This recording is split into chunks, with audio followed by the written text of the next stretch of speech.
ये जो टाइम है ना, ये जिसमें हम आ गए हैं नवंबर, बहुत क्रिटिकल टाइम है क्योंकि प्री बोर्ड्स का टाइम है। बहुत सारे स्कूल नवंबर लास्ट में ही अपने प्री बोर्ड्स कंडक्ट करा लेता है एंड बाकी के जितने भी 80% ऑफ द स्कूल है वो दिसंबर में 100% कराते ही कराते हैं अपना प्री बोर्ड। अब कुछ स्कूल्स में ऐसा भी सिस्टम होता है कि हम लोग 2 बार कराएंगे, पहला हम दिसंबर में करा लेंगे, फिर हम जैन में करा लेंगे। अब इन सब के बीच में कुछ कॉमन सेट ऑफ क्वेश्चन है जो हर बच्चे के दिमाग में होते हैं। इवन जब मैं भी मेरा प्री बोर्ड दे रही थी तो मेरे दिमाग में भी ये क्वेश्चन थे एंड इवन मैं मेरे प्री बोर्ड में तो फेल भी हो गई थी।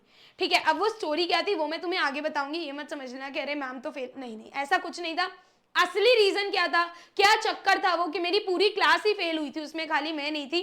ठीक है, तो वो क्या था ये हम लोग अभी आगे की वीडियो में जरूर देखेंगे। बट हाँ, मेरे दिमाग में भी तब उस टाइम पर कुछ सेट ऑफ क्वेश्चंस थे जिसके आंसर नहीं मिल पाए थे क्योंकि यूट्यूब पे तब इतना ज़्यादा पढ़ाई को लेकर वीडियोस नहीं डाले जाते थे और ये बात तो कोई दूर दूर तक बताता नहीं था, या बताता होगा तो हमें नहीं पता था उस टाइम पर। ठीक है, तो अब जो 12th में बच्चे हैं वो ऑब्वियसली अपना 10th में देकर आए हैं तो उन्हें थोड़ा बहुत फिर भी पता है। बट जो 10th में बच्चा आया है उसके लिए प्री बोर्ड जैसा टर्म ही बहुत नया है, उसे नहीं पता कि भाई इसमें चेकिंग कैसे होगी या कौन सी चीजें होंगी, डिफिकल्ट है, टफ है। तो ये सारी बातें, ये सारे क्वेश्चन मैं एक एक करके आज आपको इनका आंसर देने वाली हूँ। सो हेलो एवरीवन, स्वागत है आप सभी का आपके अपने YouTube channel English by Tanya Sharma पे। मेरा नाम तान्या शर्मा है और मैं आप लोगों को इस चैनल पर इंग्लिश पढ़ाती हूँ। सो यस, मेक श्योर अगर आप लोगों ने टेलीग्राम ज्वाइन नहीं किया है तो डिस्क्रिप्शन में पहले नंबर पे लिंक है, आप लोग टेलीग्राम ज्वाइन कर लो। फ्री नोट्स, क्वेश्चन आंसर्स ये सब मैं वहां पर आपको देती रहती हूँ। ऑलराइट, सो सबसे पहला क्वेश्चन जो प्री बोर्ड को लेकर आप लोगों के दिमाग में आता है, क्या प्री बोर्ड ज्यादा टफ है? किससे ज्यादा टफ है? क्या प्री बोर्ड बोर्ड से ज्यादा टफ है? क्या बोर्ड एग्जाम कंपेरेटिवली आसान आता है प्री बोर्ड से? देखो, मोस्टली केसेस में प्री बोर्ड का जो क्वेश्चन पेपर होता है वो टफ सेट किया जाता है क्योंकि इसके पहली बात तो इसके नंबर कहीं जुड़ने नहीं है, दूसरी बात ये टेस्ट करने के लिए होता है कि आप लोगों की तैयारी कितनी है। क्योंकि ये जो टाइम है ना नवंबर, इसके एंड तक आप लोगों की पूरी तैयारी हो जानी चाहिए क्योंकि दिसंबर और जैन में सिर्फ सैंपल पेपर खेलना ही सब शुरू करते हैं और वही करना भी चाहिए क्योंकि फेब में आपका पेपर है। अगर आप सारी चीजें लास्ट मोमेंट के लिए छोड़ोगे तो कुछ भी पॉसिबल नहीं हो पाएगा। सो यस, बहुत सारे हो सकता है इक्का दुक्का स्कूल हो, टीचर्स हो जो आपके प्री बोर्ड का पेपर ज्यादा टफ ना बनाए, बट हाँ, प्री बोर्ड का पेपर जहां तक कि मेरी नॉलेज है, मेरा एक्सपीरियंस रहा, इवन मेरे खुद के पेपर्स बोर्ड के पेपर से काफी टफ बनाए गए थे। या फिर मैं ऐसा भी बोल सकती हूँ कि शायद प्री बोर्ड में तैयारी उतनी नहीं थी बट प्री बोर्ड में झटका देते हैं स्कूल वाले तो बोर्ड में फिर हम और अच्छे से तैयारी करते हैं और हमें फिर आगे जाके लगता है कि बोर्ड का पेपर तो आसान था प्री बोर्ड से, बट अगर हमने उतनी मेहनत प्री बोर्ड में कर ली होती तो हमें शायद वो पेपर भी आसान लगता। सो सारी की सारी बात यही है कि आपने कितनी तैयारी करी है। अगर आपने एवं तैयारी करी है तो आपको प्री बोर्ड में झटका जरूर लगेगा क्योंकि थोड़ा सा टीचर्स अपनी तरीके से रखते हैं कि यार बोर्ड के लिए हम अपने बच्चों को प्रिपेयर करें, हमारे स्कूल का बोर्ड का रिजल्ट अच्छा है जिसके लिए हम अपने बच्चों को प्रिपेयर करें बोर्ड के एग्जाम के लिए, और जिसके लिए हम जितना स्ट्रिक्ट क्वेश्चन पेपर रखेंगे उतना वो लोग शायद इन चीजों से सीखेंगे और अपने आप को तैयार करेंगे। तो ये 100% पॉसिबल है। नेक्स्ट, क्या स्कूल हमें फेल करेगा? यार इसमें कोई नई बात नहीं है। अब ऑब्वियसली बोर्ड में तो आपको आप ही के ऊपर है, जो भी आप कर धर कर आओगे सब कुछ आप पे है, बट हाँ प्री बोर्ड में बहुत स्ट्रिक्ट चेकिंग होती है। जब मैंने मेरे 12th का प्री बोर्ड दिया था तो मेरी पूरी क्लास को मेरी टीचर ने ज्योग्राफी में फेल कर दिया था। अब हमें समझ नहीं आया क्योंकि हमारे सही आंसर्स को भी उन्होंने कुछ करके फेल ही कर रखा था कि नहीं यहाँ पे ये कमी है। हम अंदर से कॉन्फिडेंट थे कि हमारा पेपर अच्छा गया यार, मतलब फेल तो बिल्कुल भी नहीं हो सकते, कम नंबर आ जाए बट फेल नहीं। बट हमें झटका लगा कि नहीं, उन्होंने हमें फेल किया। फेल उन्होंने हमें क्यों करा वो उन्होंने हमें बाद में बताया कि तुम सब क्लास में ध्यान नहीं देते हो, ठीक है, और मैं चाहती थी तुम इस सब्जेक्ट के लिए थोड़े और सीरियस हो, और एनीवे प्री बोर्ड के नंबर तुम्हारे कहीं लगने नहीं थे, सो मैं तुम्हें एक पॉजिटिव नोट पे ही बोर्ड्स के लिए प्रिपेयर करवाना चाहती थी। और उन्होंने सबको किया, इसलिए खाली एक को नहीं किया। सो द पॉइंट इज कि स्कूल आपकी स्ट्रिक्ट चेकिंग करेगा। अब अगर जैसे पहले स्कूल वाले क्या करते हैं, थोड़ी छूट दे देते हैं कि अरे यार 32 नंबर बन रहे हैं, चलो एक और देके बच्चे को पास तो कर दें, बट ऐसा यहाँ पर नहीं होगा।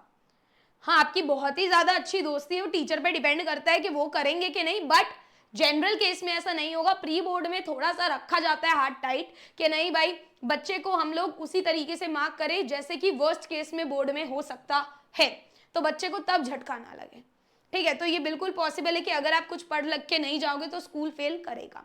नेक्स्ट चेकिंग कैसी होगी, तो ये मैंने आपको सेकंड वाले में ही बताया कि चेकिंग होगी भैया स्ट्रिक्ट, ठीक है, स्ट्रिक्ट चेकिंग यहाँ पर आपकी रहेगी, क्योंकि दोबारा से स्कूल सिर्फ यही चाहता है कि वो आपके कॉन्फिडेंस लेवल को बूस्ट करे और टेस्ट करे कि आपने कितनी तैयारी करी है, क्या आप बोर्ड्स के लिए सही मायने में पढ़ रहे हो, क्या आप बोर्ड्स के लिए पूरी तरीके से प्रिपेयर हो, आप तैयारी कर भी रहे हो कि नहीं, है ना। क्योंकि हल्के में क्या होगा, यूनिट टेस्ट होगा, टीचर आपको नंबर दे देगा, आप फिर हल्के में ही लेते रहोगे, बोलोगे हाँ मेरे तो आ रहे हैं, मेरे तो मार्क्स आ रहे हैं, मेरे तो बोर्ड में भी आ जाएंगे। बट बोर्ड में ऐसा नहीं है, स्पेशली सीबीएसई में 50% पेपर कॉम्पिटेंसी बेस्ड है, समझ रहे हो, कॉम्पिटेंसी बेस्ड क्वेश्चन है 50%, यानी कि मेहनत करने की जरूरत है, दिमाग लगाने की जरूरत है। तो अगर वो लोग स्ट्रिक्ट चेकिंग नहीं करेंगे और आपको नंबर दे देंगे तो आपका बोर्ड्स में भाजी पाव हो जाएगा। इसीलिए वो लोग यहाँ पर चेकिंग काफी ज्यादा स्ट्रिक्ट करने की कोशिश करेंगे। एक एक नंबर वो आपको एमई फ्री में नहीं देने वाले, अगर आप डिजर्विंग हो तभी आपको मिलेगा।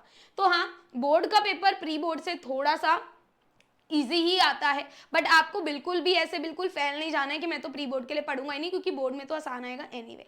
तो आपको अपना प्री बोर्ड में बेस्ट देना है। सबसे ज्यादा इंपॉर्टेंट चीज, प्री बोर्ड में सैंपल पेपर सॉल्व करना आप लोग मत भूलना, क्योंकि आप क्या करते हो, अपने आप को टेस्ट नहीं करते, आप सारी चीजें लर्न कर लेते हो, बट उस लर्निंग का बिल्कुल भी फायदा नहीं है जब आप खुद को टेस्ट ना करो। क्योंकि जब आप टेस्ट करोगे, पहली बात आपको गलतियां पता चलेंगी, आप उससे सीखोगे। दूसरी बात, आपका टाइम मैनेजमेंट होगा।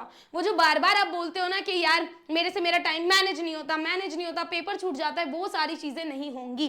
और सैंपल पेपर के लिए ही अगर आप मुझसे पूछोगे, वैसे मैं आपको बहुत सारी बुक्स रिकमेंड करती रहती हूँ कि आप लोग देखो, आपको कौन सी पसंद है आप वही लो, मैं रिव्यू करती रहती हूँ। तो अभी एड्यूकाज़ोन की एक बुक है, ठीक है, जो मैंने देखी और मेरे को काफी सही लगी, आप लोग देख सकते हो। ये इसमें 10 सैंपल पेपर्स हैं, पूरे इंग्लिश के ही हैं। और खाली ऐसा नहीं है कि खाली सैंपल पेपर, ये सैंपल पेपर ही है, यहाँ ये इंग्लिश की बुक है इसीलिए इंग्लिश के हैं। अलग अलग सब्जेक्ट्स के लिए अलग अलग बुक्स इन्होंने दे रखी हैं, जिसमें 2023 का भी पेपर आपको मिल जाएगा सॉल्व, जो 2024 के लिए सीबीएसई ने निकाला है वो भी आपको सॉल्व मिल जाएगा। इसके अलावा 10 सैंपल पेपर ये ऑलरेडी दे रहे हैं। और सबसे ज्यादा फैसिनेटिंग चीज है कि ये लोग ना माइंड मैप दे रहे हैं, ठीक है, माइंड मैप, रिवीजन नोट इस तरीके से आपको बनाकर दे रहे हैं कि हर लिटरेचर के चैप्टर का थीम भी यहाँ पर अलग से लिख रखा है। तो एक ही जगह पे ना काफी ज्यादा पतली सी बुक में इन्होंने काफी चीजें इंक्लूड करने की कोशिश करी है जो एक बच्चे को जरूरत रहेगी। तो जस्ट इन केस आपको चाहिए, आप लोग चेकआउट कर सकते हो। अगर इंग्लिश के लिए नहीं तो हर सब्जेक्ट के लिए यहाँ पर अवेलेबल है, आप दूसरे सब्जेक्ट्स के लिए भी चेकआउट कर सकते हो, मैं डिस्क्रिप्शन में लिंक डाल दूंगी। So that's it guys, I hope कि इस वीडियो से आपको हेल्प मिली होगी। मैं आप सभी से मिलूंगी in the next video. Thank you so much everyone. अगर आपके कोई डाउट्स है आप लोग कमेंट सेक्शन में डाल सकते हो, I would be happy to help. Thank you, bye bye, take care.